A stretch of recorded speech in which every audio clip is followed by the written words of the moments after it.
In the deep silence of a world unmarked by cities, where the first humans moved with caution beneath endless skies, there existed a trembling sensation that would later be called fear. But it was not yet fear in the way we know it. It was subtler, more intimate, a shiver beneath the skin, a pulse of awareness that something somewhere might be watching. In the hush of twilight, when shadows lengthened and the wind sifted through the grass like a quiet messenger, thought itself became a vessel of danger. The mind, still young and untested, discovered that it could imagine peril into being. Long before demons wore faces, before horns or claws or the sharp glint of eyes were imagined into the world, there were impulses, uneasy, restless, and insistent. They arrived unbidden in moments of solitude, while tending fires, while tracking animals, while listening to the night's strange symphony of sounds. A sudden snap of a twig could ignite the mind's theater of horror. The rustle of leaves could transform into unseen predators. That which was unseen had power because it could not be measured, restrained, or comprehended. Consciousness itself became a mirror reflecting dangers both real and imagined, and in that reflection, humans first learned to fear themselves. This awareness was no trivial sensation. Early humans understood, instinctively, that survival depended on caution. The first rituals, small, private, and nearly invisible, emerged from this recognition. A hand traced a protective symbol on the bark of a tree. A whispered word or chant accompanied the lighting of a fire. An offering of food or water was left by a riverbank. These acts were not yet religion, not yet law, but they carried intention, a silent hope that thought could influence what was otherwise unknowable. The first unquiet thought, therefore, was also the first gesture of agency, a recognition that awareness could shape reality, even in the smallest measure. Psychologically, this threshold was immense. Humans, though fragile, were beginning to understand that the mind itself could become both a source of danger and a tool of protection. The early consciousness was haunted, not by monsters with claws, but by the sudden realization that danger could arise from absence, that stillness might conceal intent, and that imagination alone could make the invisible deadly. In that sense, the mind was the first stage for all subsequent mythologies, all future tales of spirits, demons, and witches. In observing the unquiet thought, we perceive the first echo of moral imagination. Humans sensed vulnerability not only in their surroundings but within themselves. Thought could protect by anticipating threat, but it could also conjure fear so real that the body reacted as if it had been touched. This duality, the simultaneous power and peril of awareness, would resonate through every story ever told, every legend ever whispered beside a fire. It was the invisible crucible in which human consciousness was forged. And so, in the trembling half-light of prehistory, before words, before images, before law or myth, the first demons lived quietly in the mind. They were not named, not accused, not feared in courts or ceremonies. They existed as sensations, as unease, as the pulse of danger in the marrow. They were the first shadows in the theater of thought, proof that the human mind could conjure peril without form. In that quiet, solitary awareness, humanity learned its first lesson, that consciousness itself could awaken forces that were both intimate and infinite, terrifying and sublime, and that the mind was the first wilderness in which we ever wandered. The first unquiet thought lingered like a scent carried on the wind, indistinct, elusive, yet insistent. It was the beginning of all stories, the first recognition that fear was born not only of the world outside, but of the imagination within. And in that recognition, a kind of reverence arose. For the mind, for the unknown, for the invisible currents that would forever guide, haunt, and shape human life. Long before human civilization measured the world with walls and roads, the forest was alive in ways that could not be charted. Trees rose like silent sentinels, their crowns knitting the sunlight into shifting patterns, their roots plunging into the dark soil as if seeking something beyond the visible. The wind moved through branches with a voice of its own, carrying murmurs that might have been animal, or perhaps the world itself speaking. In the wildwood, sound and shadow were never mere background. They were signals, warnings, and invitations. Every rustle, every subtle change in the air, suggested an intelligence not immediately comprehensible. Humans, fragile and perceptive, learned to read these signs with an instinct that was as practical as it was poetic. Magic, in its earliest form, was inseparable from this attentiveness. It was not yet codified into symbols, not yet subject to the suspicion of judges, not yet confined by ritual specialists. It was alive in observation, in the careful notice of movement, the interpretation of sound, the reverence for places that seemed to breathe. A stream might be a vein of power. A grove of birches might harbor spirits attentive to the footsteps of mortals. People understood that the world was populated not only by visible creatures but by presences that could affect life, health, and fortune. To walk in the forest was to step into a liminal realm where humans were neither masters nor strangers, but participants in an ongoing dialogue with forces that could neither be fully named nor controlled. In this dialogue, caution and imagination intertwined. The forest taught lessons in humility. Early humans saw that to disturb certain places, to take without offering, or to speak carelessly, might invite misfortune. Yet these lessons were not merely about survival. They shaped the mind and spirit. The wildwood was a crucible for moral and psychological growth, a place where attention itself became sacred. People learned to discern subtle cues, a broken twig, a feather caught in the wind, a bird's sudden flight, and to respond with gestures, offerings, or silence. Every act was a negotiation with a world alive with presence, a world in which the invisible was as potent as the visible. These perceptions were the foundation of belief and the origin of myth. In observing, listening, and acting with care, humans created narratives that bridged the seen and unseen. Stories of spirits, of guardians and tricksters, emerged from lived experience in the forests. Such narratives were never frivolous. They were the accumulation of observation over generations, attempts to codify the language of nature into memory and morality. To misread the forest was to risk more than injury. It was to misunderstand the currents of power that flowed through every leaf, every root, every whispering shadow. Psychologically, the wildwood shaped the human imagination. It cultivated a sensitivity to the unknown, a recognition that life is not only what can be observed directly, but what can be intuited, anticipated, and respected. In those early landscapes, magic was not a performance or a spectacle. It was perception made tangible, attentiveness transformed into action. Offerings of smoke, the tracing of symbols, the careful selection of paths, all of these were acts of negotiation, of respect, and of survival. The forest, with its invisible eyes and shifting voices, demanded that humans treat the world with care, humility, and creativity. Even today, echoes of these practices survive in our stories, rituals, and superstitions.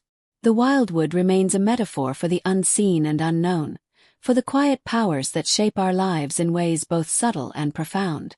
In understanding the forest as a living interlocutor, early humans discovered that the world was not merely a backdrop for existence but a participant in it, and that every step taken in awareness was an act of dialogue with forces larger than themselves. In the whispering groves, where sunlight and shadow danced like fleeting spirits, humans learned the first language of magic. Attention is power, observation is protection, and the invisible is never empty. The forest did not speak in words. It spoke in presence, in rhythm, in unbroken continuity. And in listening, in responding, in honoring, humans discovered a truth that would echo through the centuries. The wildwood had its own memory, its own intent, and those who walked respectfully became part of its story. As twilight deepened and mist gathered in the hollows, the forest seemed to exhale, carrying with it the whispers of those who had come before, and those who would come after. In that living theater, humans were neither masters nor victims. They were witnesses, students, and participants. Magic, in its purest form, was the act of noticing, of attuning oneself to the currents of unseen power, and of responding with care. In the wildwood, the first lessons of reverence and fear were inseparable, and the echoes of those lessons would resonate long after the paths were overgrown and the voices had faded. The wildwood, ever vigilant, ever alive, whispered its eternal truth. The world listens, the unseen observes, and every careful footstep leaves a mark on both. Those who understood this early language learned that respect was survival, attentiveness was wisdom, and magic was not an art to be performed, but a reality to be lived. Long before the law judged the actions of mortals, and long before fear was codified into trials, there existed hands that held power over life itself.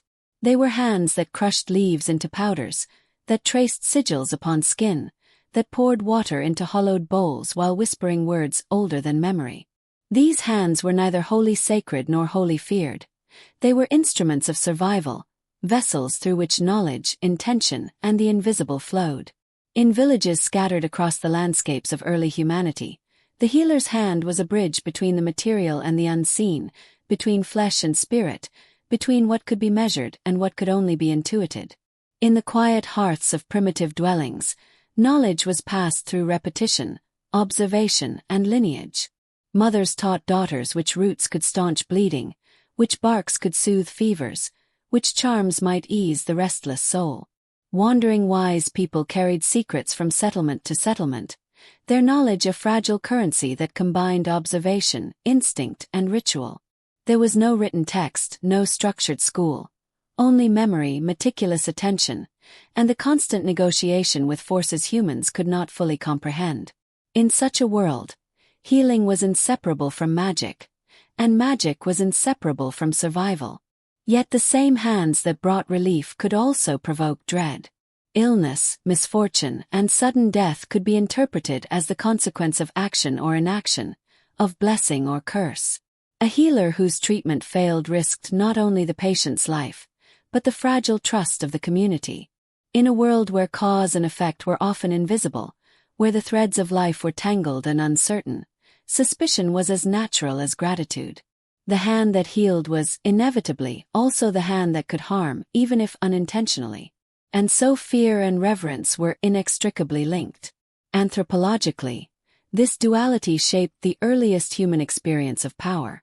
Communities depended upon knowledge that was rare and difficult to acquire, yet they recognized its limits. The healer's authority was moral as much as practical.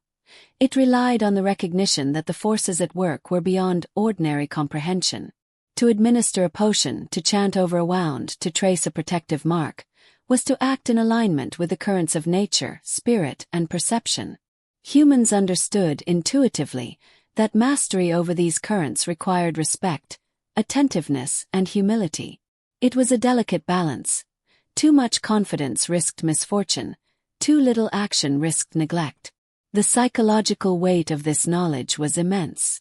To wield the power to heal, humans first had to acknowledge vulnerability. The vulnerability of their patients, their neighbors, and themselves. Each treatment, each incantation, was an acknowledgement that life was fragile, that unseen forces could intervene, and that the boundary between blessing and curse was thin and permeable. Magic, in this context, was not entertainment or trickery. It was a form of agency, a negotiation with forces both observed and inferred, and an acknowledgement of human limitation in the face of mortality. Over time, these practices evolved into intricate systems of ritual and tradition. Symbols were codified, chants repeated with precision, and remedies passed down through generations. But underlying all of it was a recognition of the same delicate duality. The same knowledge that could protect life could, if misapplied or misunderstood, summon suffering.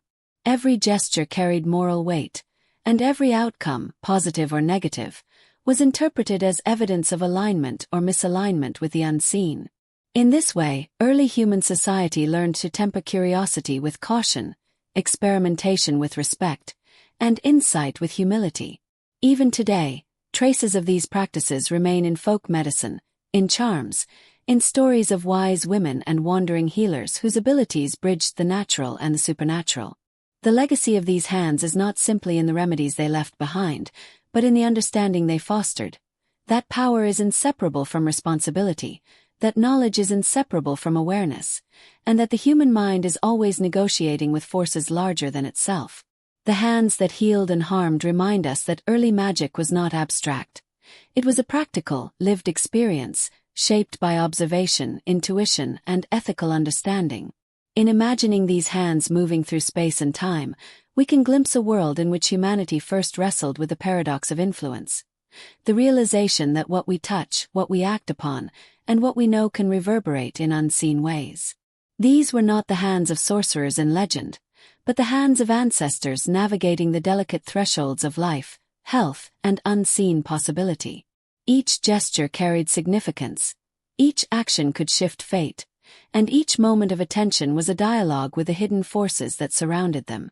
And so, in the flickering light of hearth and fire, the early world learned to respect the duality of power, that life and death could flow from the same source, that the sacred and the feared were inseparable, and that every human hand carries the capacity to heal, to harm, and to touch the unseen.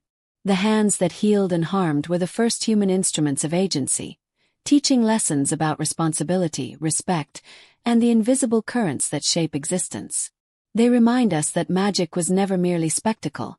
It was survival, awareness, and the intimate connection between human intention and the vast, unseen world. Long before temples rose from stone and spires reached for the heavens, before organized religion codified law or morality, humans sensed the world as alive with presence. Every river, every grove, every hill and cavern bore the quiet authority of forces beyond comprehension. The air itself seemed to pulse with intent. To early humans, the landscape was not inert. It breathed, it listened, and it judged.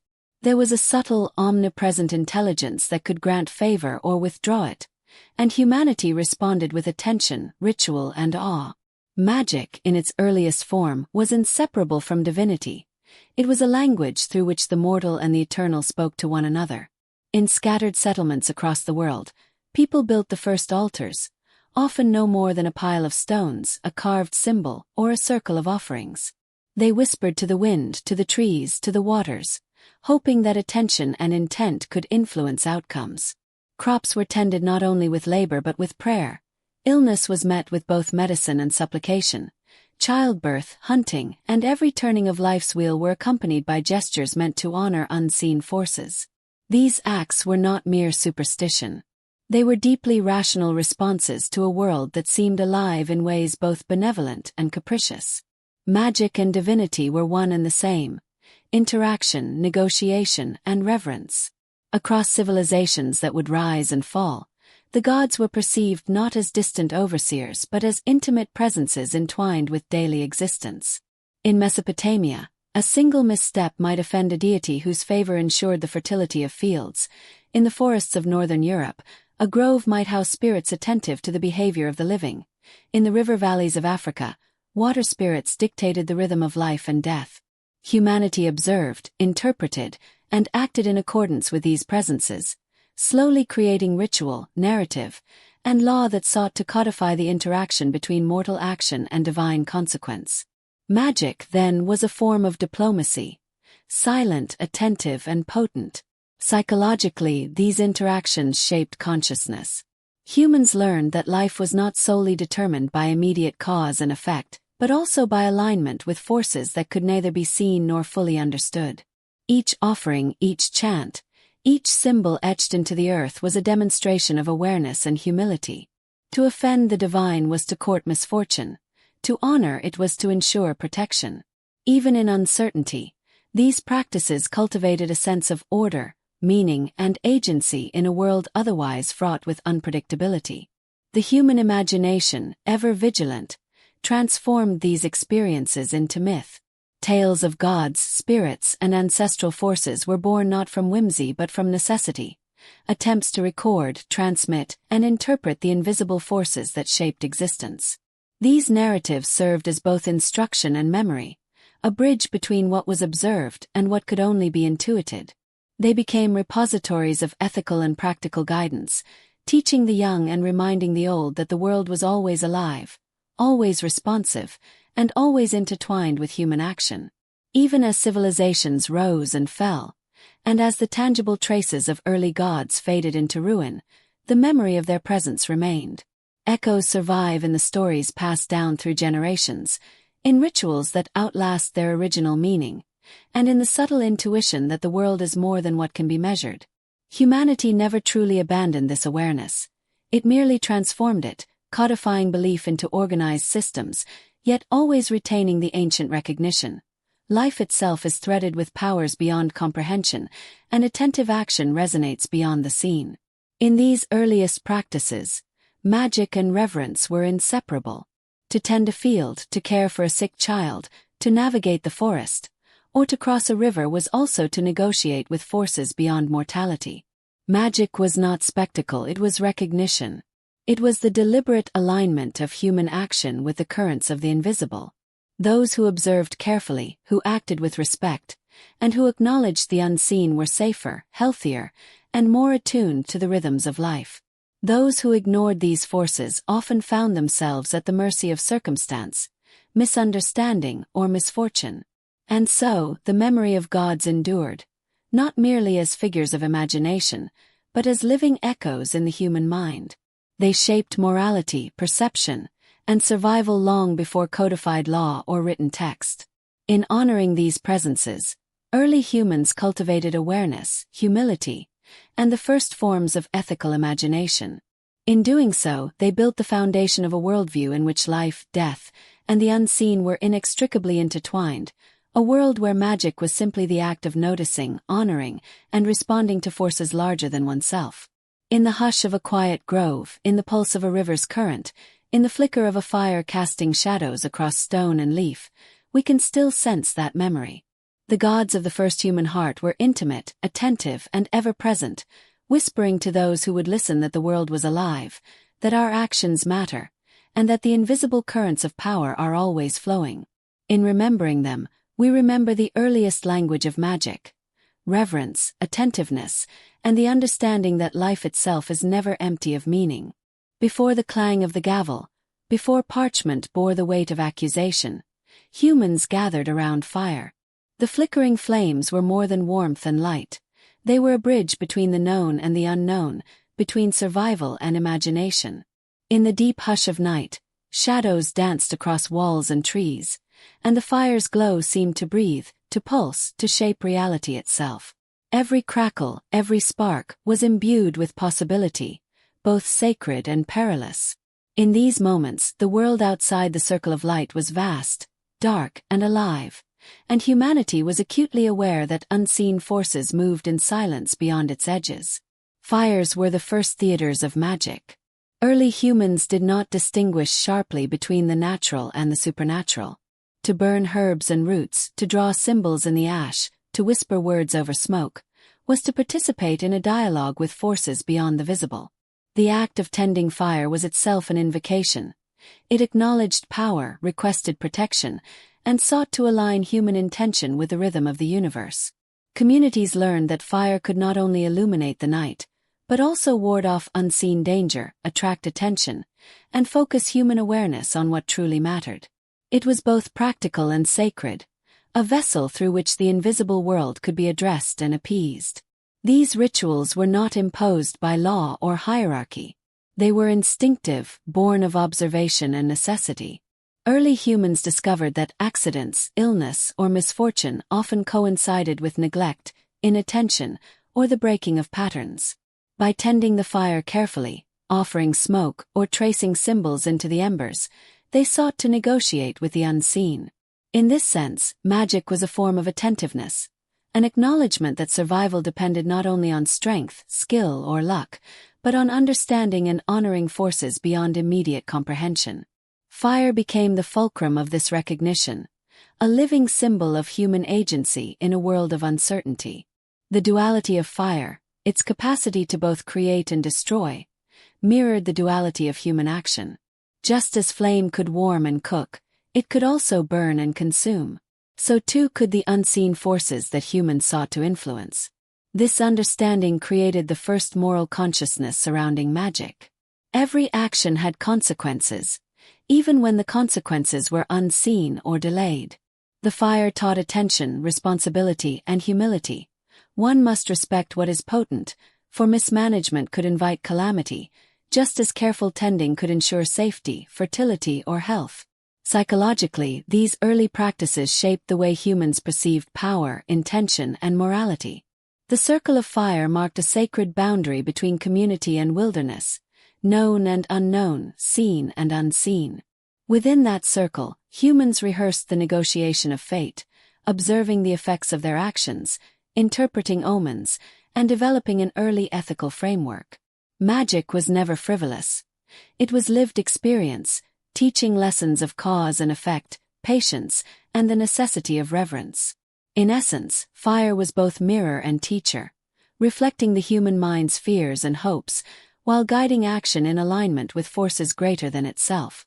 These nocturnal rituals also carried social weight. Gathering around the fire, humans told stories, rehearsed history, and encoded memory into myth.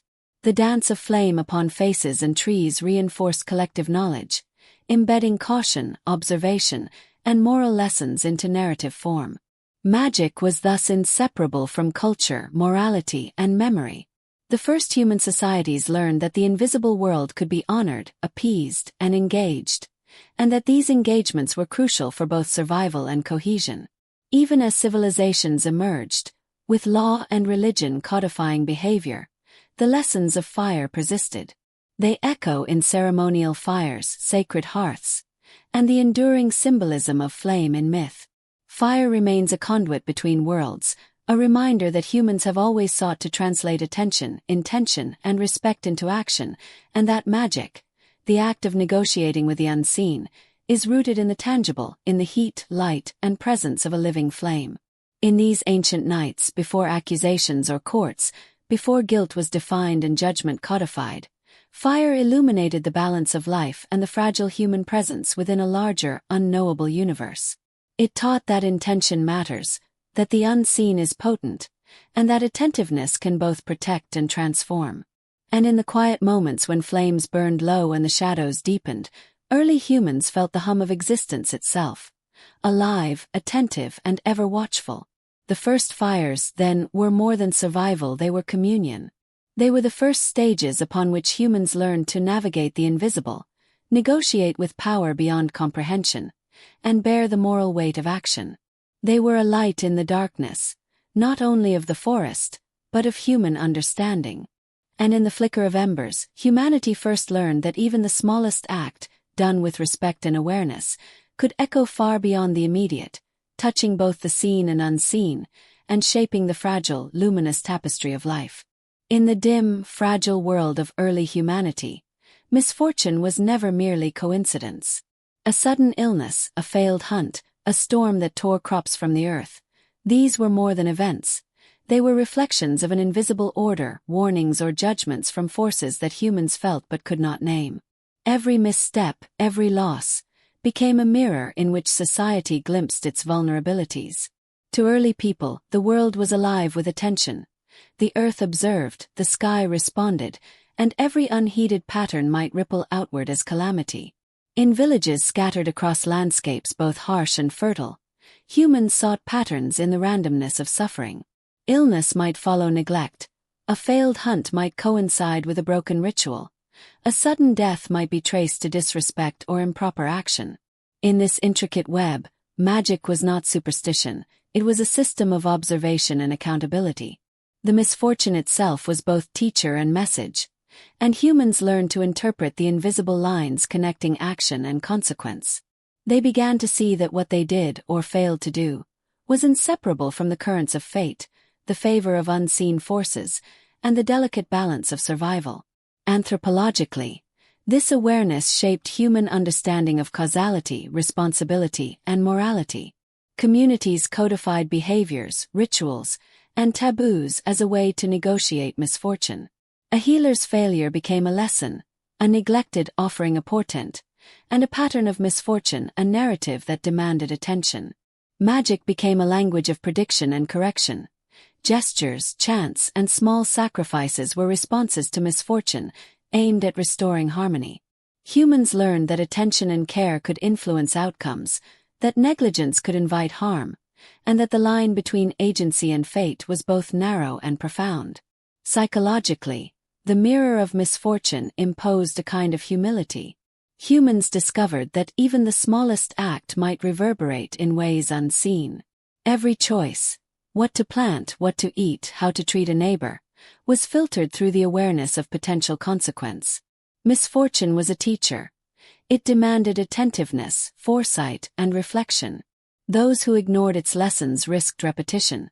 Those who observed, reflected, and acted could navigate the currents of life with greater safety and insight. In this way, misfortune was not punishment. It was feedback, a dialogue with forces beyond comprehension, and a reflection of the intricate, interdependent world early humans inhabited. The human imagination, ever vigilant, transformed these experiences into myth. Stories arose to explain patterns of suffering, to codify lessons, and to preserve knowledge across generations. Spirits, ancestors, and unseen powers were woven into narratives that both warned and instructed. Misfortune became a mirror through which communities saw themselves, their responsibilities, and their vulnerabilities. Magic, then, was not a capricious art. It was attentiveness given form, observation rendered actionable, and ethical awareness extended into the invisible. Even in the simplest gestures, an offering of bread to a river, the careful placement of stones along a path, or a whispered prayer over a sick child, humans engaged with a mirror of misfortune. Each act reflected understanding, respect, and the desire to restore balance. Magic and morality were inseparable. Carelessness could invite calamity, attentiveness could mitigate it, and each misfortune became a lesson in humility, responsibility, and the subtle power of human intention. Across centuries, these practices laid the foundation for ritual, law, and moral imagination. Even as civilizations codified rules, as priests and judges translated observation into decree, the lessons of the mirror endured. Humanity learned that unseen forces respond to attention, that patterns must be observed, and that survival depended as much on awareness as on strength. Misfortune, in its earliest understanding, was both teacher and ally, guiding behavior, shaping morality, and connecting the human heart to the rhythms of an alive and watchful world. In the quiet of night, as shadows lengthened and wind whispered through fields and forests, humans felt the weight of their own reflection. Every misfortune reminded them of vulnerability, every accident illuminated the unseen web, and every small act of care became an act of negotiation with forces larger than themselves. In those moments, magic was practical, ethical, and immediate, a means of restoring balance, honoring the invisible, and engaging with the fragile currents of fate that governed life. Thus, the mirror of misfortune was never simply a reflection of calamity. It was a teacher, a guide, and a lens through which humans first understood the power of intention, observation, and ethical action. It reminded communities that they were not masters of the unseen, but participants in a dialogue with it, that life, fragile and luminous, demanded attentiveness, and that magic, in its earliest form, was inseparable from the moral imagination. Even today, echoes of this awareness persist in our stories, our rituals, and the lingering intuition that misfortune is rarely random, that patterns matter, and that the invisible world observes, responds, and teaches. In understanding the mirror, humans glimpsed the first articulation of responsibility, ethics, and the delicate balance between intention and consequence, a balance that continues to shape our understanding of power, morality, and the unseen. In the quiet villages and forested valleys of early humanity, there existed a delicate balance between life and death, blessing and harm. The same hands that cured fever and staunched bleeding could, when misapplied or misunderstood, summon fear, misfortune, or even death. In a world unmediated by written law, trial, or formal governance, power was a fragile moral force, inseparable from intention and perception. Healing and harm were two faces of the same hand, two threads woven into the fabric of human survival, and early societies understood instinctively that the boundaries between them were perilously thin. Knowledge was transmitted orally, through apprenticeship, observation, and experience. A healer's craft was never purely technical. It was deeply ethical. To administer a poultice, to chant over a wound, or to draw symbols in ash required not only skill but attention, discernment, and care. Each act carried moral weight because the unseen world, as humans understood it, was always watching. Success could inspire trust and gratitude, but failure, or even the perception of failure, could inspire suspicion and fear. Thus, the healer became a figure of paradox, revered for power yet feared for the very same. The duality of this role shaped the earliest human understanding of morality and social order. Communities recognized that every gesture, every act of intervention, might reverberate beyond the immediate. To heal was to engage with the unseen, to negotiate with forces that could not be controlled directly. To harm, whether through negligence, envy, or misunderstanding, was to disrupt the fragile balance of relationships, both human and spiritual. Magic, in this context, was never neutral. It demanded wisdom, care, and an awareness of consequence. This tension between blessing and curse was more than practical. It was psychological.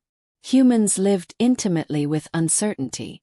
The line between cause and effect was opaque, and misfortune often appeared random.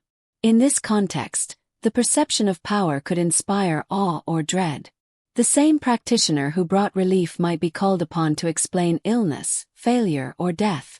The human imagination, attuned to subtle signs, filled gaps in understanding with narrative, attributing intention, spirit, or divine will where material causes were unknown. The healer's presence reminded communities of the ever-present intertwining of agency, observation, and consequence. Anthropologically, these dynamics forged systems of ethical and social regulation. Rituals codified what was otherwise precarious and subjective. Prayers, offerings, and symbolic gestures structured human interaction with the unseen. These systems established boundaries of acceptable behavior, ensuring that magic was exercised responsibly. Every act of care carried the implicit understanding that it might fail, and every act of observation was imbued with moral consequence. In these early societies, knowledge and ethics were inseparable. To act without awareness was to risk harm. To act with care was to participate in the maintenance of order. The duality of healing and harm also shaped communal memory. Stories of successful remedies were preserved alongside cautionary tales of accidental misfortune. Legends of healers who had crossed the line between blessing and curse were passed from generation to generation, forming a moral and practical framework for interaction with the unknown. Magic, then, was both technical and ethical, a practice informed by observation, intuition, and respect, and a mirror reflecting the consequences of human intention. In this liminal space, humans first understood that power was inseparable from responsibility. They realized that every act, no matter how small, might ripple into the unseen world and influence both human and cosmic order. Healing and harm existed as two sides of the same coin, teaching lessons about caution, attentiveness, and the ethical dimensions of action. The early world was a landscape in which human intention could shape outcome, but where the forces beyond comprehension demanded respect and insight. Even today, traces of this understanding linger in folklore, ritual, and cultural memory. Tales of wise women, shamans, and wandering healers remind us that power is rarely neutral, that knowledge carries ethical weight, and that the human mind has always negotiated with the unseen. These stories preserve a fundamental truth. To act in the world is to touch forces beyond the visible, and to wield such power requires awareness, care, and humility. In the flickering firelight of a hut, in the hushed shadows of a forest glade, the first humans learned to navigate this tension. They learned that magic was never entertainment. It was negotiation, responsibility, and survival. Every gesture mattered, every incantation carried weight, and every act could tip the delicate balance between blessing and harm. In understanding this, humans developed the first awareness of moral agency, the first comprehension that knowledge is inseparable from ethics, and that every interaction with the invisible carries consequences both profound and intimate. Thus, in the spaces between healing and curse, humanity discovered a truth that would echo across the centuries. Power without responsibility is perilous, attention is sacred, and the line between life and death, blessing and misfortune, is drawn in the choices, gestures, and attentions of human hands. Magic, in its earliest form, was a tool for navigating this liminal space, a dialogue with the unseen that required vigilance, respect, and care. And in this balance, humans glimpsed the fragile and luminous possibility of wisdom, survival, and communion with forces that could neither be seen nor ignored. Long before ink met parchment, long before the courthouse or the magistrate, knowledge circulated quietly, almost invisibly, through the lives of early communities. It moved in hushed tones behind closed doors, and across the flickering shadows of marketplaces and hearths. The air was thick with unspoken truths, which herbs could heal, which charms could protect, which gestures might invite the unseen to intervene. Knowledge was both currency and power, and those who held it walked a precarious path between reverence and fear, trust and suspicion. In these early exchanges, humans first understood the moral weight of secrecy.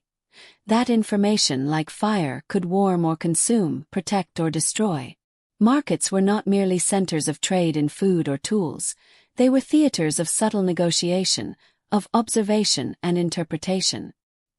Here, a healer might quietly sell a poultice alongside mundane herbs, a wise woman might pass along whispered guidance to a neighbor, and a wandering practitioner might offer insight into illness, misfortune, or fertility. Each transaction was layered with meaning. A potion was never just a remedy, a charm never just decoration. They were conduits for unseen influence, tools by which humans engaged with forces that could not be controlled directly. In the careful exchange of knowledge, magic and survival intertwined seamlessly. The act of sharing or withholding knowledge carried profound consequences. A misapplied herb could cause illness. A misinterpreted charm might invite misfortune. A secret revealed too soon could shift the delicate balance of trust within a community. Early humans recognized that information was fragile and potent. To be trusted with knowledge was to be entrusted with responsibility. And every practitioner, every elder, every observer learned to navigate this invisible web. In this way, magic was not simply a craft. It was a moral and social contract, a negotiation between intent, consequence, and the unseen world. Anthropologically, these markets reveal the emergence of social networks, the codification of expertise, and the communal regulation of power. Knowledge was curated, transmitted, and protected through ritual and etiquette. The market itself became a mirror of ethical engagement. One observed carefully, asked respectfully, and acted with humility.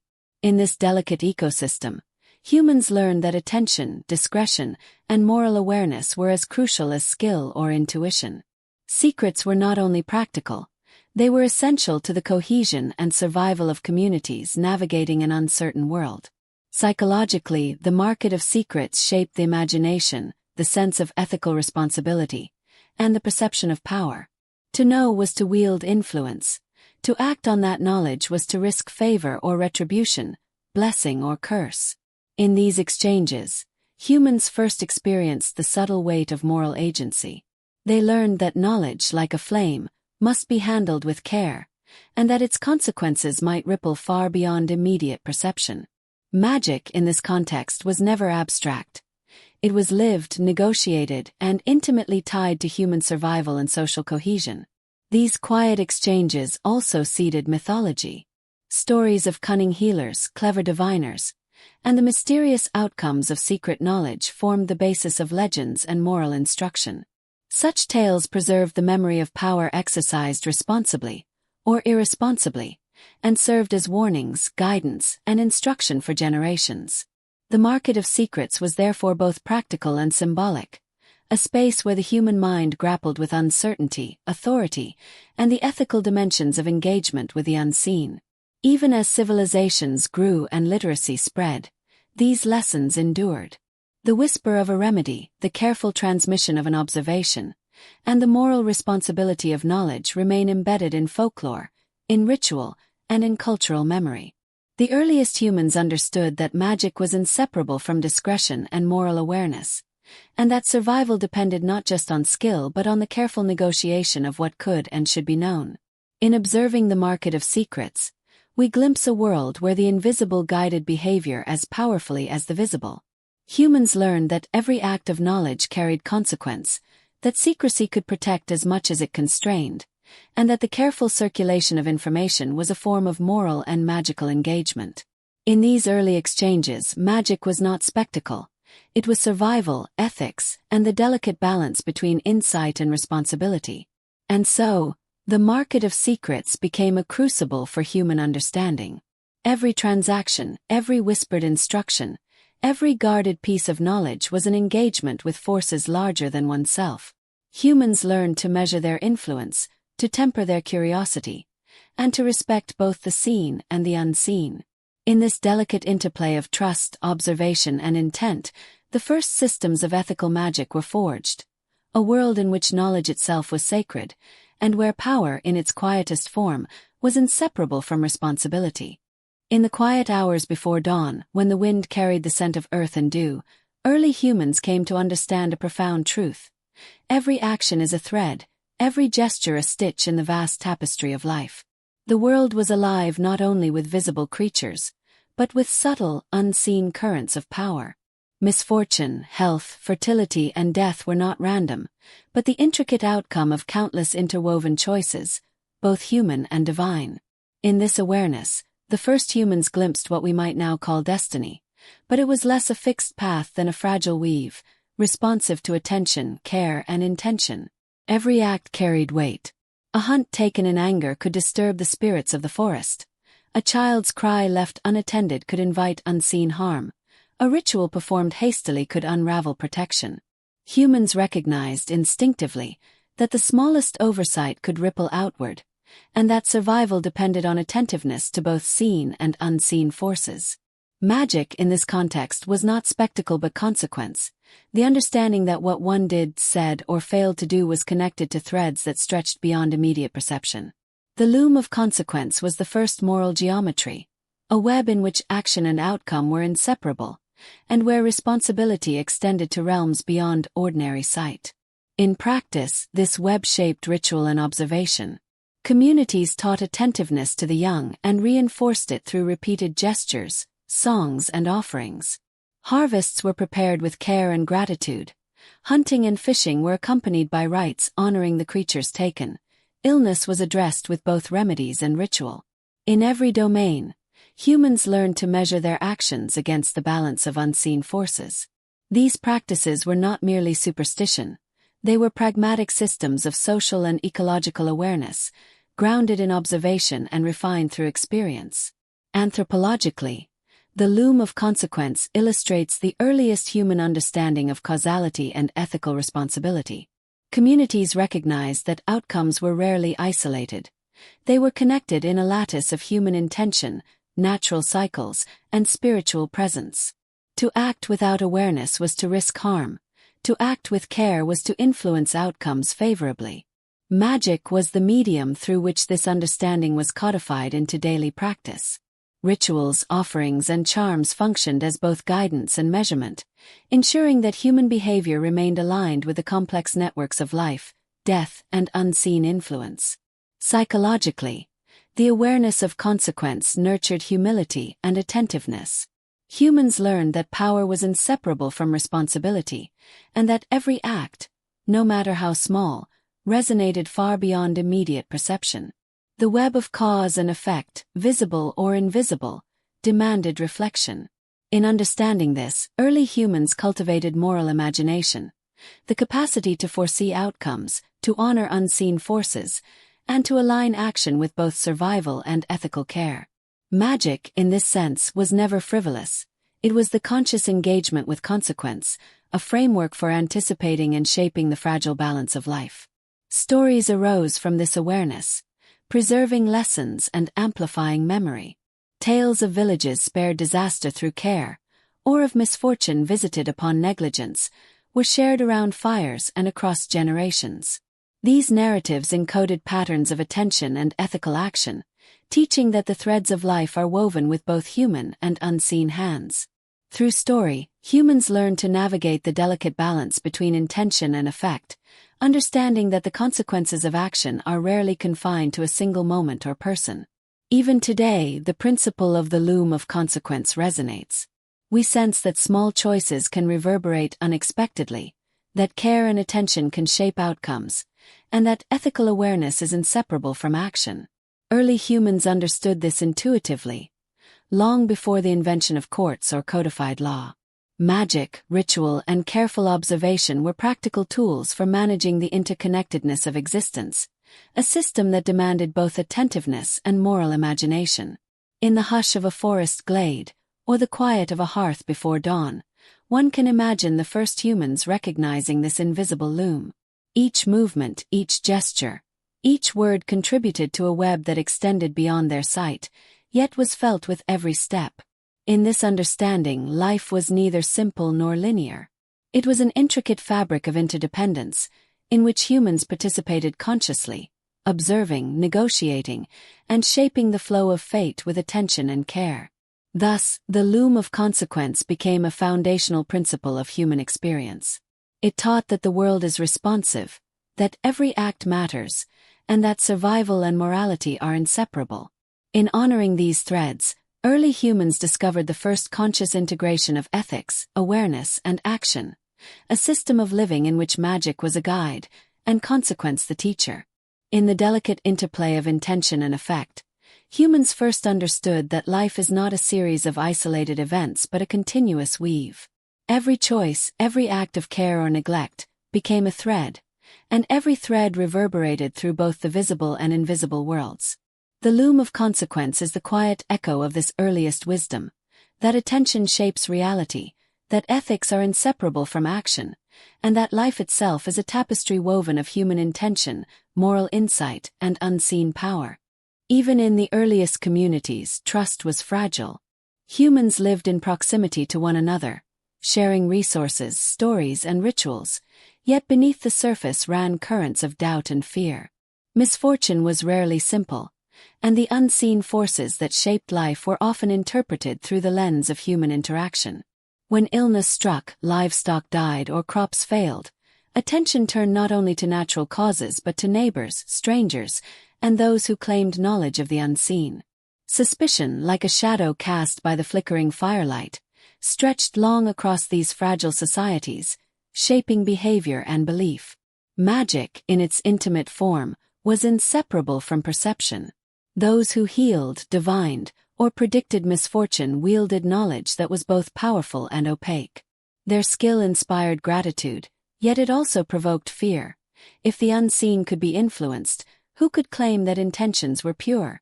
A potion might cure, a charm might protect, but the same actions might, in the eyes of observers, harm, mislead, or even invite catastrophe. In these delicate circumstances, suspicion was inevitable. Communities learned to interpret both success and failure as moral and social signals, weaving a complex fabric in which trust, fear, and observation coexisted uneasily. Anthropologically, suspicion played a vital role in regulating behavior.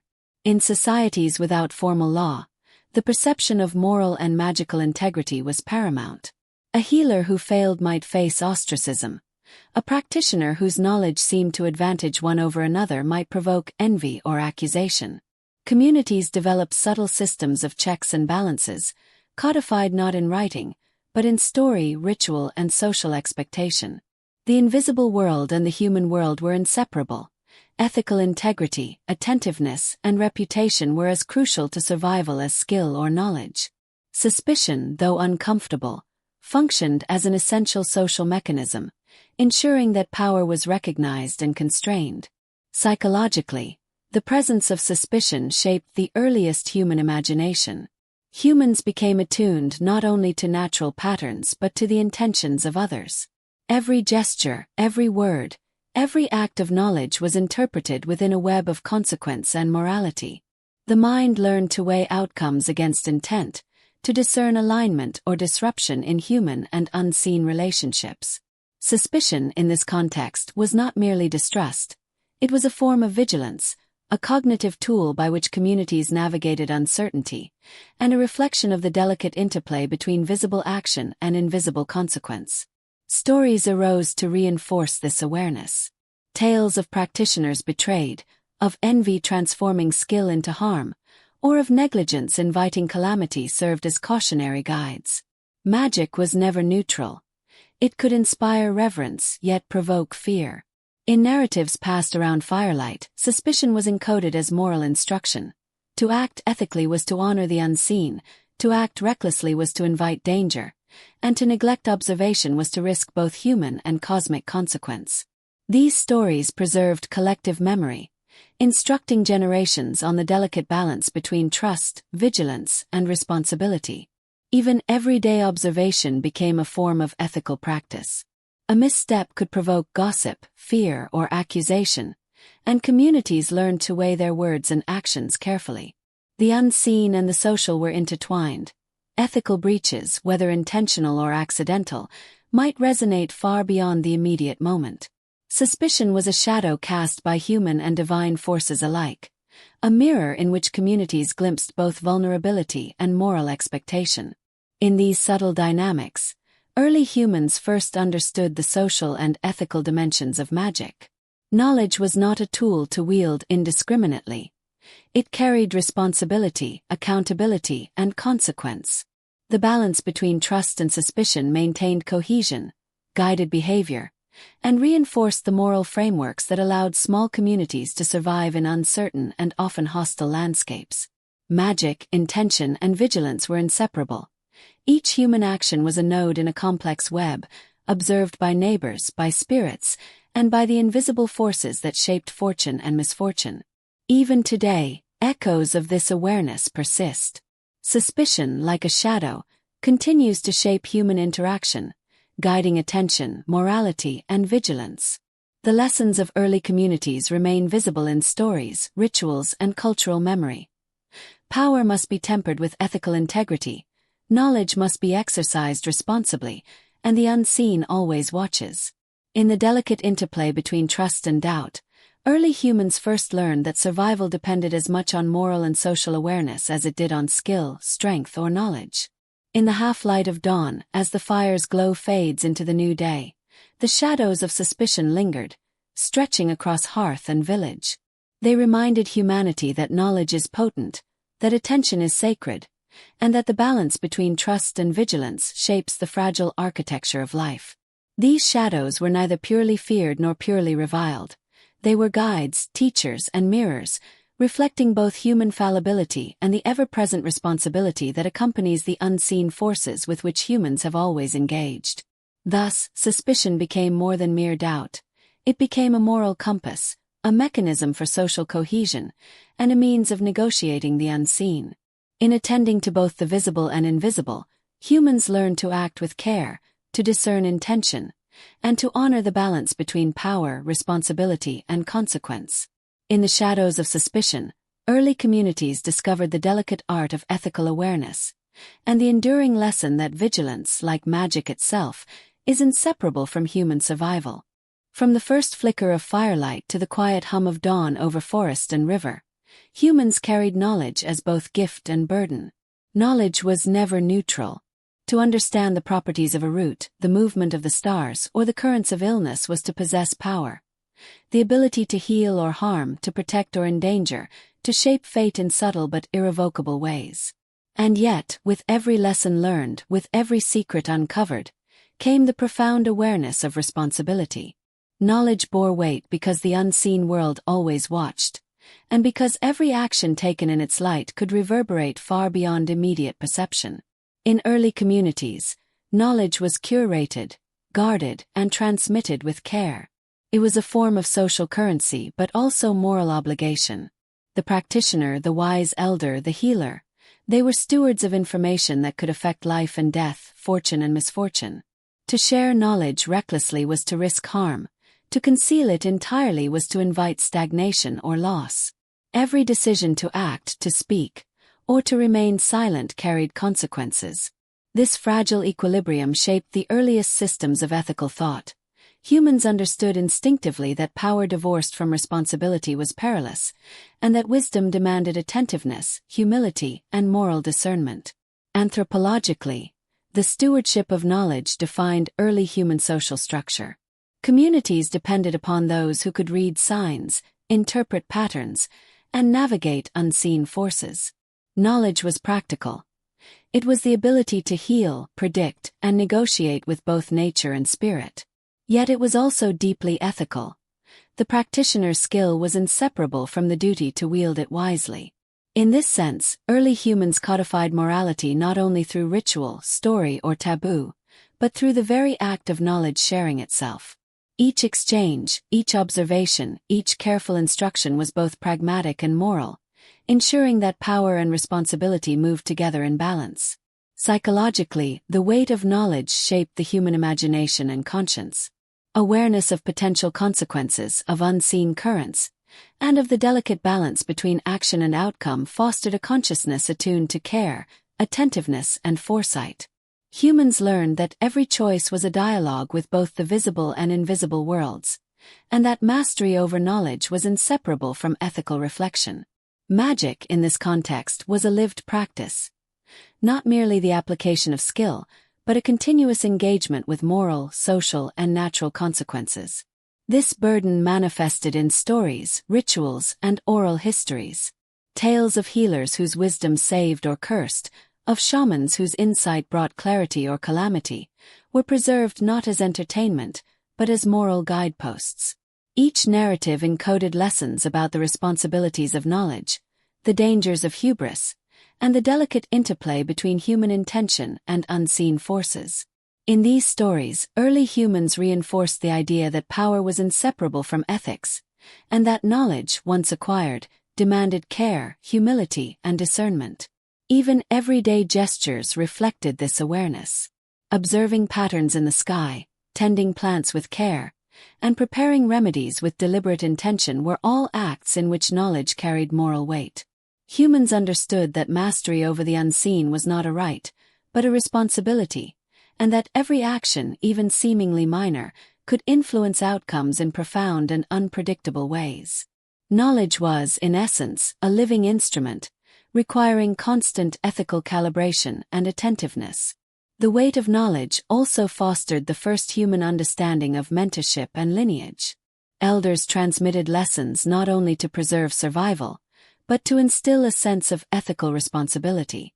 Young humans learned that observation alone was insufficient. Attention, reflection, and moral discernment were equally vital.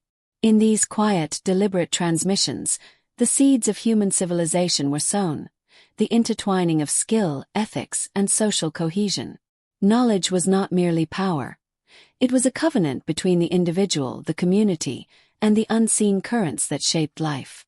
Even as civilizations evolved, the weight of knowledge remained a central human concern. Written texts, codified law, and formalized education carried forward the same principle: that power, insight, and understanding bear moral responsibility.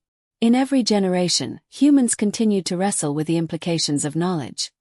Its potential to heal or harm, to enlighten or endanger, to illuminate or conceal. The early awareness of this burden, encoded in ritual, story, and practice, endures as a timeless lesson in humility, attentiveness, and ethical agency. In the flickering firelight of a forest dwelling, or the quiet of a dawn-lit valley, humans first experienced the intimate weight of knowledge. Every observation, every remedy, every whispered instruction was imbued with significance. To know was to be accountable. To act was to navigate the fragile currents of consequence. To remain vigilant was to honor both the visible and invisible worlds. Knowledge was never inert. It demanded reflection, care, and responsibility. Thus, the weight of knowledge became a central pillar of human experience.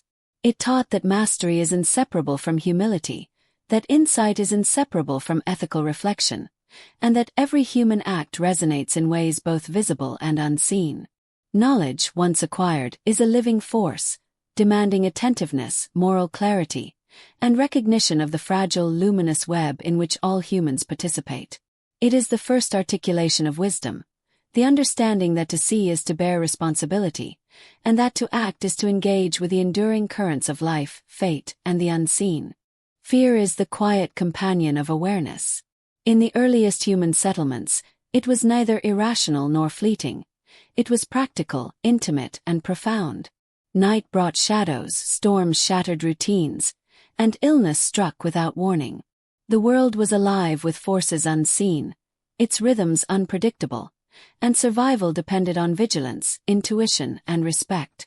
Fear was a guide, a signal, and a teacher, an edge upon which human consciousness first sharpened itself. It was not merely a reaction, but an instrument of attentiveness, a mechanism by which early humans learned to navigate a world fraught with both tangible and invisible dangers. On the periphery of villages, the forest loomed as a threshold between safety and uncertainty. Every rustle of leaves, every snapping twig, might signify predator, spirit, or misfortune. In these liminal spaces, humans honed perception and imagination simultaneously. They learned to anticipate, interpret, and respond to threats that were both real and symbolic. Magic and ritual were responses to fear, practical methods for mediating danger and aligning human action with forces that could neither be seen nor controlled directly. To engage with the unseen was to walk the edge of fear deliberately, translating intuition into action. Fear also shaped morality and social cohesion. Communities depended on shared vigilance. A warning passed along in whispered tones, a ritual performed to appease unseen forces, or a story recounting a past calamity served as collective instruction. Early humans recognized that fear, when observed and interpreted carefully, could protect life, guide behavior, and reinforce ethical responsibility. It became inseparable from magic and knowledge, a thread woven through every decision, every gesture, and every observation. The edge of fear was a space of learning, reflection, and survival. Anthropologically, fear functioned as a regulator. It mediated human interaction with the unknown and with each other. Misfortune was often attributed to neglect, malice, or disruption of cosmic order. The fear of such consequences prompted attentiveness, ritual, and ethical conduct. Communities codified patterns of behavior, creating tacit laws that balanced risk, respect, and responsibility. Magic, in this context, was not escapist or whimsical. It was a pragmatic engagement with the unseen, a system of anticipation and preparation that allowed humans to navigate the precarious currents of life safely. Psychologically, living on the edge of fear cultivated a heightened awareness of consequence. Humans became acutely sensitive to subtle signs, the sway of a branch, the tone of a neighbor's voice, or the onset of fever in a child. Fear sharpened observation, strengthened memory, and reinforced moral judgment. It was the lens through which early humans interpreted both natural events and social behavior, a bridge connecting perception, action, and ethical understanding. The unseen, often threatening, was never abstract. It was a presence that demanded attention, respect, and deliberate engagement. Stories, rituals, and symbols preserved these lessons across generations. Myths of spirits, omens, and ancestral beings encoded the consequences of neglect, misdeed, and hubris. Fireside tales reminded communities that fear was both real and instructive, guiding behavior and reinforcing social cohesion. Magic, ritual, and ethical vigilance were intertwined. Fear was a teacher, and ritual its method of translation. Humans learned to convert anxiety into action, observation into insight, and vulnerability into ethical and practical skill. Even the mundane was transformed by this edge of fear. Planting, hunting, and tending animals became moral acts, laden with attentiveness to both visible and invisible consequences. Every small misstep could ripple outward, every careful gesture could preserve life. Magic, in its earliest form, was not a spectacle but a conscious engagement with this fragile balance, a way of acting in a world where the unseen carried as much weight as the seen, and where attention, intention, and respect determined survival. Fear also illuminated human imagination. It gave form to the unknown, shaping early mythology, cosmology, and ethical understanding. The creatures, spirits, and forces imagined at the periphery of experience were never mere fiction. They were embodiments of risk, moral consequence, and human vulnerability. To honor, appease, or negotiate with them was to practice attentiveness, cultivate ethical conduct, and translate observation into wisdom. Humans first learned that courage was not the absence of fear, but the careful engagement with it, guided by knowledge, respect, and ritual. In this way, the edge of fear became the crucible of human consciousness. It taught early humans to see, to anticipate, and to act with deliberation. It shaped the moral imagination, linking action to consequence, intention to outcome, and perception to ethical awareness. Magic, ritual, and ethical responsibility were inseparable. Fear was the teacher that ensured humans did not wander blindly into the currents of the unseen. Even today, fear retains this function. It guides observation, warns of risk, and preserves ethical awareness. The lessons learned on the edge of fear echo across centuries. Attention matters, intention matters, and the invisible is never inert. In the quiet of night, in the flicker of shadows, humans first recognized that fear is a threshold, a teacher, and a mirror. It is at this edge that vigilance, morality, and magic converge. A space where life is preserved, wisdom is cultivated, and humanity first understands the weight and fragility of existence. Thus, the edge of fear is neither enemy nor curse. It is the forge upon which human consciousness was tempered. It illuminated the unseen, shaped ethical practice, and ensured that knowledge, intention, and attentiveness remained inseparable. In standing on this edge, humans first glimpsed the delicate balance of life, the responsibility inherent in action, and the profound interconnection between the visible and invisible worlds. The fire burns low. Its embers glow faintly in the darkness, whispering the memory of flame long spent. Smoke curls into the night, a delicate thread connecting past to present, visible to the eye yet dissolving into air. In these quiet moments, the world of early humans seems close enough to touch, a world where magic was lived experience, where knowledge bore weight, and where intention and consequence wove an intricate web. The ashes left behind are more than remains. They are echoes of human attention, of care, of fear, and of hope resonating across time. Every ember is a fragment of the human story. In tending fires, performing rituals, or whispering prayers, humans engaged with forces beyond the visible, and in doing so, shaped both the physical and moral fabric of their communities. Magic was not mere illusion. It was a system of observation, negotiation, and responsibility. The smoke that rises from an extinguished flame carries the memory of action and attention, a fragile record of choices made and consequences encountered. These echoes remind us that nothing acted upon or observed vanishes entirely. Life, intention, and ethical engagement leave traces, subtle but enduring, in both the world and human consciousness. The ashes also speak to the fragility and persistence of knowledge. In these earliest communities, wisdom was transient and tangible, passed from one generation to the next through ritual, story, and careful practice. A single misstep might vanish into oblivion, while a carefully preserved observation could shape generations. Knowledge was both mortal and eternal, fragile yet enduring, and every act of attentiveness added to the legacy of human experience. Magic, in its lived form, was inseparable from this responsibility. To act was to contribute to the tapestry, to neglect was to risk unraveling it. Anthropologically, ashes mark the space where human intention met consequence. They are the remnants of practice and ritual, of effort and attention, of negotiation with forces that could neither be seen nor entirely understood.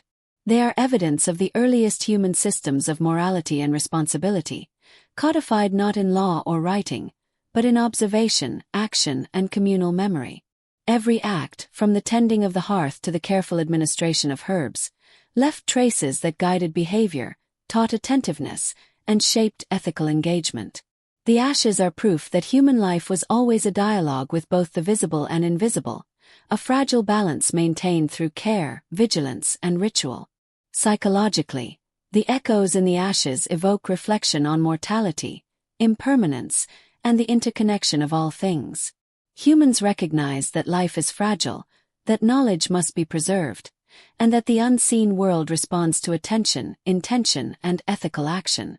Ashes remind us of the weight of every choice, that even small gestures ripple outward, influencing outcomes beyond immediate perception. In this way, the remnants of flame are not merely matter. They are memory, conscience, and the quiet resonance of human agency across time. Stories crystallize around such remnants. Legends of fires that protected villages, rituals that averted misfortune, or wisdom that saved a generation were encoded in narrative, preserving the lessons of care and attention. These stories became more than history. They became mirrors in which humans saw the consequences of action, the moral dimensions of knowledge, and the enduring interplay of magic, ethics, and human survival. Ashes, in these stories, symbolize both what has passed and what persists, teaching that even when visible power fades, the echoes remain. Even in the modern world, these lessons resonate. Fire may now be controlled. Science may explain much that was once mysterious, yet the principle remains. Every act leaves traces. Magic, in its earliest and most profound form, was a meditation on consequence, observation, and moral engagement. The ashes remind us that life is never neutral. It is the sum of attention, care, and ethical choice, reverberating across both time and the unseen threads that connect human beings to one another and to the world around them. In reflecting upon these echoes, we glimpse the continuity of human experience. The rituals, observations, and attentiveness of early communities were not lost. They persist in story, memory, and human consciousness. The echoes in the ashes are testament to the enduring human desire to engage responsibly with the unknown, to navigate the fragile currents of consequence, and to honor both life and the unseen forces that shape it. They are a bridge from past to present, from mortality to meaning, reminding us that care, attentiveness, and ethical engagement are as vital now as they were in the first circles of fire. As the last ember fades, we are left with quiet reflection. The smoke ascends, carrying stories, lessons, and the subtle imprint of countless human hands. The ashes, fragile yet persistent, remind us that history is alive not only in records, but in practice, memory, and consequence. Magic was never illusion. It was engagement, responsibility, and attentiveness made visible. Knowledge, fear, and intention all leave traces. Echoes that persist, guiding action, shaping moral awareness, and connecting humanity across centuries. Thus, in the final glow of extinguished flame, the lessons of the past remain. Humans first understood that attention matters, that intention matters, and that life, delicate, luminous, and profoundly interconnected, is preserved through vigilance, care, and ethical engagement. The ashes are memory. The echoes are wisdom. And in them we hear the quiet, enduring voice of early humanity, calling us to stand mindful before the unseen, deliberate in our choices, and reverent of the fragile, luminous web of existence in which we all participate.